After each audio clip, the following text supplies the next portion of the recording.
Vendredi 2 mai, à l'aube d'un très joli week-end de course, on se retrouve pour votre traditionnel rendez-vous bête de week-end. Comme vous en avez l'habitude, nous allons analyser les deux quintés plus de ce samedi et ce dimanche sur les hippodromes de Paris-Longchamp et Paris-Vincennes. Pour analyser ces deux quintés au mieux, deux experts sont autour de la table. À droite, comment ça va, Julia? Ça va très bien, merci pour m'avoir présenté. Et vous, ça va? Très bien. Comment tu sens ces deux quintés plus Celui de samedi, je le sens plutôt bien, c'est un très beau quintet. en plein ton sport? Exactement. Celui de dimanche, un peu moins, mais on va essayer de donner le quintet quand même. On a confiance en toi, Julia. Et face à Julia, pour lui faire face, justement, notre deuxième expert, Baptiste Bourget. Comment ça va, Baptiste? Parfaitement, Direct, merci pour l'invitation. Et on va essayer d'être bon. Le quintet de Vincennes a l'air d'être assez limpide, au contraire de celui de Longchamp. Il va falloir sortir les lunettes, les loupes là, pour essayer de trouver le vainqueur. Comme souvent, hein, sur l'hippodrome de Longchamp, ce sera un handicap réservé aux 3 ans. Je ne vous spoil pas, mais comme souvent, c'est des quintets qui sont assez difficiles. Et on rentre dans le vif du sujet directement avec le quintet plus de ce samedi 3 mai sur l'hippodrome de Paris-Vincennes. Julia, est-ce que tu peux nous présenter la course? Oui, bien sûr. C'est un très beau quintet puisque c'est un groupe 2, le prix Albert Desmarques, réservé aux 5 ans. Femelle et mâle aussi. 13 partants, 2850 mètres. Voilà. Est-ce que je commence Vous voulez savoir? Vas-y, hein, Julia, je te sens complètement lancé. Donc, qui sera ton favori dans cette épreuve? Alors, mon favori, donc, ça sera le 8, Canto Avis. Entraînement Marc Sassier. Il reste sur une victoire face au mâle de sa génération dans le groupe 2, le prix Robert Auvray, le 12 avril, si je ne me trompe pas.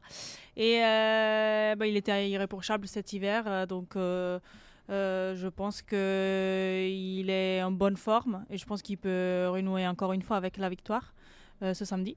Et il sera associé à Benjamin Rochard, hein, Benjamin Exactement. Rochard qu'on a l'habitude de voir associé à Canad Bélève. Exactement. Et qui il sera a choisi Canto Avis. Canto Avis cette fois. Peut-être un signe. Qu'est-ce qu'on en fait de Canto Avis, Baptiste? Pareil, on le retient très très très haut. Son entraîneur Marc Sassier est très habile, on le voit de plus en plus au plus haut niveau. Il est très confiant. Il a indiqué dans la presse que son cheval était en forme optimale. La dernière fois, il a gagné vraiment comme un excellent cheval. Il a un peu perdu ses rivaux en route en gagnant dans le style d'un poulain de groupe 1. Donc franchement, il est incontournable dans cette épreuve.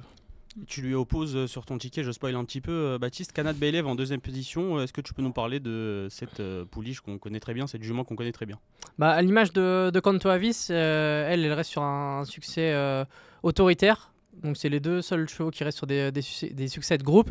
Elle aura contre elle d'affronter les mâles, mais son entraîneur William Bijon arrive lui aussi avec grande confiance. Et il me semble qu'elle a le talent pour... D'ailleurs, c'est la deuxième plus riche derrière Cocktail du Dain. C'est pas pour rien que malgré qu'elle ait beaucoup couru contre les femelles, c'est pas simple pour les 5 ans. C'est pas pour rien qu'on arrive à des tirelires aussi élevés. Donc moi je l'ai retenu très haut. C'est l'opposition principale à Canto Avis pour moi. On avait évoqué le fait que Canad Bélève ne sera pas associé à Benjamin Rochard, ce sera Eric Raffin qui lui sera associé. Mais pas de panique parce qu'en 8 associations avec Eric Raffin, Canad Bélève c'est 7 podiums. Donc elle n'aura pas Benjamin Rochard, mais elle aura Eric Raffin. Elle ne perd pas grand-chose au change. Julia, pour pimenter un peu les rapports dans cette épreuve, un petit outsider, qu'est-ce que tu peux nous conseiller? Du coup, moi, dans mon ticket, j'ai mis le 4 Kobayashi. J'espère qu'il va être, je pense qu'il va être une bonne cote parce que il a été deuxième dans le prix Robert Auvray la dernière fois. Il aime les courses rythmées. Ça sera la première fois avec Johan Les Bourgeois. Donc, il y a des chevaux face à lui qui seront un peu plus que moi je préfère à lui, mais je l'ai quand même mis en 5e position. Je pense qu'il va faire l'arrivée. Baptiste, tu as également gardé Kobayashi. Ouais, tout à fait. Sa perf est excellente la dernière fois quand il revient prendre une bonne deuxième place avec de la marche sur ses rivaux derrière l'intouchable Canto Avis. C'est un cheval qui a quand même montré des gros moyens par le passé. Il a eu un sacré passage à vide et là on sent qu'il est sur la pente ascendante. Donc pour moi c'est une erreur de ne pas le retenir dans un ticket élargi. On va évoquer maintenant une candidature qui va faire débat sur le plateau. C'est le numéro 11, Cocotte, qui sera sur le ticket de Julia, mais pas sur celui de Baptiste. Cocotte qui s'est affirmée ces dernières semaines comme l'une des meilleures juments de sa génération. Maintenant, elle ne sera que plaquée ce samedi. Donc, qu'est-ce qu'on fait de Cocotte, Julia? Moi, je l'ai retenue parce que c'est vrai qu'elle peut manquer d'un parcours parce que la dernière fois, elle est partie au galop avec son entraîneur Mathieu Mautier. Mais c'est quand même une jument que cette année, elle a affiché des très bonnes performances. Elle a même battu à plusieurs reprises Cana de Bélève et les mâles aussi. Ah oui, elle a gagné le groupe 1, le Bold Eagle. Exactement. Cet hiver. Donc, elle peut manquer d'un parcours, mais pour moi, faut la retenir. À mon bout de combinaison, elle peut faire l'arrivée pour moi. Baptiste a décidé de faire 100. Ouais, c'est d'un passe un peu risqué. Le fait que Mathieu Mautier ne soit pas là, il ait préféré aller en Scandinavie pour driver Working Class Hero. C'est un indicateur quand même qui m'a mis la puce à l'oreille. François Lagaloc va le découvrir, il me semble. Que Plaqué, qui n'est pas à sa meilleure disposition. Ses meilleurs perfs, c'était des Ferré des 4. Ça sent pas la course visée et je pense qu'ils vont pourquoi pas courir assez sagement, mais c'est sûr qu'au talent elle a moyen de se glisser en bout de combinaison, mais j'ai fait le choix de l'écarter pour prendre des chevaux qui ont peut-être des rapports un peu plus élevés. Sur sa classe, du coup, Cocotte capable de prendre une place, mais comme pas mal de chevaux au départ de cette course, et ben, on va passer maintenant au ticket de nos experts. On va commencer par Julia. Est-ce que tu peux nous donner ton ticket ? Alors moi j'ai mis en tête donc mon favori le 8 Canto Avis, en deuxième position le 3 Kataki de Valis qui la dernière fois il était malchanceux alors qu'il avait des ressources pour moi. Le 13 en troisième position c'est Cocktail du Dain qui est tout le temps là, il est troisième lors de sa rentrée et le 12 Canada Bélève, le 4 Kobayashi en cinquième position et le 11 Cocotte en sixième position. En chiffres, le quintet plus de Julia pour ce prix Albert Desmarques, le 8 devant le 3, le 13, le 12, le 4 et le 11. Baptiste, nous t'écoutons.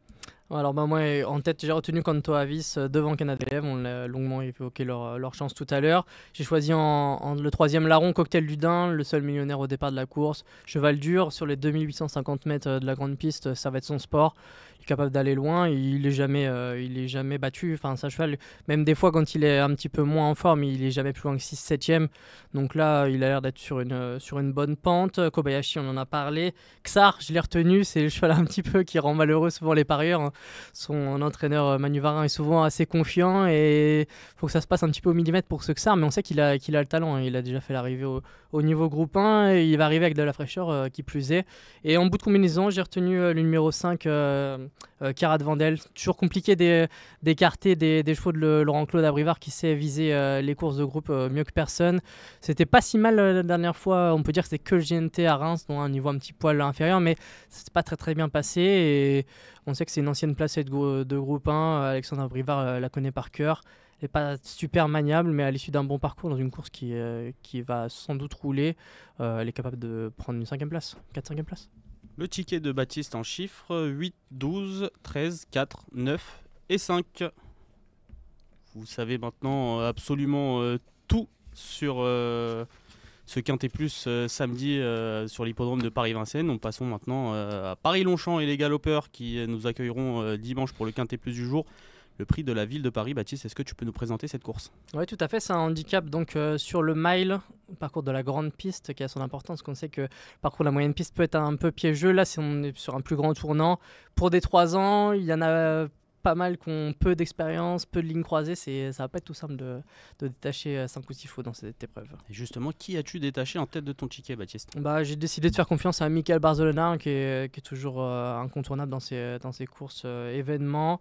Ce pensionnaire d'Axel Baron vient de bien se comporter sur le parcours en prenant une bonne 5e place dans la course de référence. Bon numéro dans les stalles, on l'a dit, Michael Barzolona sur son dos, ça me semble être un bon point d'appui, sans dire que c'est une base incontournable, mais un bon point d'appui pour être au moins dans les 5. Julia, tu as également gardé ce numéro 11, Zomerblow. Oui, mais un peu plus loin, je l'ai gardé en 5e position. J'ai préféré le 9 de Snark car il fait toutes ses courses, il est régulier, il a un bon numéro dans les stalles, il s'est bien comporté lors de sa première tentative dans les handicaps. Des Vincent Zolia aussi qui est présent ce dimanche, donc là il va disputer son premier Quintet Plus, mais je le crois capable de le remporter. C'est vrai qu'en valeur 35,5, il a l'air d'avoir encore un peu de marge. Pour pimenter les rapports, Julia, est-ce que tu as un outsider à nous conseiller? Outsider, ah oui, le 6, El Pequeño. Ah, ça va faire débat. Oui, parce que la dernière fois, il est 7e, mais il n'a pas pu trouver l'ouverture. Donc, pour moi, il avait encore un peu de ressources. Cette fois, il est encore associé à Thomas Trullier, qui, en 7 courses, il affiche une victoire et 3 places. Donc, c'est mon petit outsider. C'est vrai que sur la fois de sa dernière performance dans la course référence, ce El Pequeño, il avait été un petit peu malheureux. Il n'a pas eu les coups tout à fait franches. Et Baptiste, malgré le fait qu'il ait vu que El Pequeño était malheureux, a choisi de ne pas le garder. Ouais, j'ai décidé de pas le garder parce que c'est un cheval qui me paraît pas très très bien placé au niveau de sa valeur. Il avait été pénalisé de 3 kilos suite à son succès au niveau handicap. Oui. Pas fait l'arrivée derrière à cette valeur. Il a été baissé d'1 kilo. Ce qui m'a fait de pas le reprendre, c'est que c'est un cheval qui va être monté patiemment, comme souvent les pensionnaires de Nicolas Clément. Donc, sur le parcours de Longchamp, c'est compliqué de rendre la distance. Terrain rapide une nouvelle fois, donc j'ai décidé d'en faire une impasse. Si on fait l'impasse sur El Pequeño, sur qui on se penche, Baptiste, si on veut un peu de cote dans ce Quintet Plus? Si on veut un peu de cote, j'ai bien aimé le 14. Golden Alka, c'est Christian Desmureaux en selle. Quand on regarde la musique, c'est pas phénoménal. 3e, nulle part, 5e au Lion d'Angers. Ça inspire pas non plus la confiance, mais faut savoir que quand je sais plus si il ou elle, si tu peux m'aiguiller. C'est elle. Alka, ouais, quand elle avait débuté, en fait, elle avait été battue de très peu par Tajlina, qui est la sœur de Map of Stars, qui a gagné, qui a brillé au niveau groupe. Donc c'était sur le mile. Et après, son entraîneur Xavier Blanchet a décidé de la rallonger, donc 2 fois sur 2000 mètres. Et à chaque fois, elle était très allante. Donc là, on revient sur 1600 mètres, un tout petit poids. Christian Desmureaux, un bon numéro dans les stalles. Je ne suis pas sûr qu'il y ait une cote stratosphérique, vu qu'il y a Christian Desmureaux qui est intenable en ce moment, qui est en tête pour la cravache d'or. Mais il va avoir plus de 10 contre 1, c'est sûr. Et ça me semble être un bon pari. Pari amusant alors avec ce numéro 14 Golden Elka. C'est vrai que lorsqu'on se penche sur les lignes de cette Golden Elka, il y a souvent des bons chevaux qu'elle a affrontés. Tajlina, Blue Island, d'autres comme Qualificar qui a répété un excellent niveau. Donc attention en bas de tableau à ce numéro 14 Golden Alka. Est-ce que on n'a pas évoqué un concurrent que tu voudrais évoquer à tout prix, Baptiste, ou sinon passons directement au ticket? Non, on peut passer au ticket. Allez, top pour les tickets. Baptiste, nous t'écoutons. Donc j'ai retenu en tête le numéro 11 Zomerblow avec Michael Barzolona. J'ai ensuite choisi Maassen qui vient de terminer 4e lorsque Zomerblow est 5e. L'entraînement incontournable d'André Fabre, Alexis Pouchin sur son os qui n'enlève rien. Je l'ai mis en 2e parce que je trouvais que le dernier coup, cette Maassen, elle avait bénéficié d'un meilleur parcours derrière les leaders.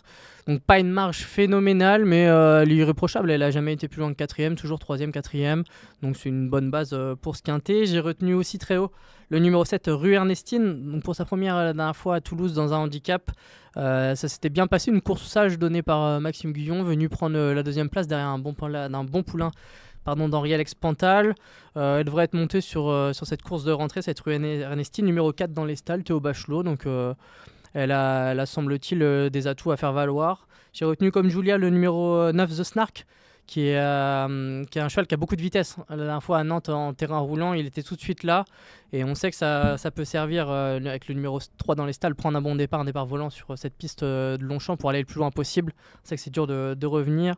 Golden Alka, on en a parlé tout à l'heure. Et Zolia qui a devancé The Snark en dernier lieu, mais là elle retrouve son adversaire avec un gros désavantage au poids. Mais bon, Christophe Soumillon a été appelé par Ludovic Gadebin qui est en bonne forme, donc je l'ai retenu en bout de combinaison. Le Quintet Plus de Baptiste pour ce dimanche 4 mai, 11, 2, 7, 9, 14 et 4. Julia, à ton tour. Donc moi j'ai mis en tête le 9 de Snark, dont j'ai déjà parlé, le 1 Zawan, monté par Augustin Madamé. Elle porte du poids, mais elle a tenté sa chance au niveau listed dernièrement sans être ridicule. Ça va être ses premiers pas sur le gazon, donc j'y crois. Le 14, Golden Alka, l'outsider de Baptiste. En quatrième position, j'ai mis le 2, Maazen, qui fait pareil toutes ses courses et vient de bien se comporter pour sa première fois dans les handicaps. Elle était quatrième. Et le 11, Sommerblau. Et le 6, en bout de combinaison, mon outsider, El Pequeño. Le quintet de Julia en chiffres 9, As, 14, 2, 11 et 6.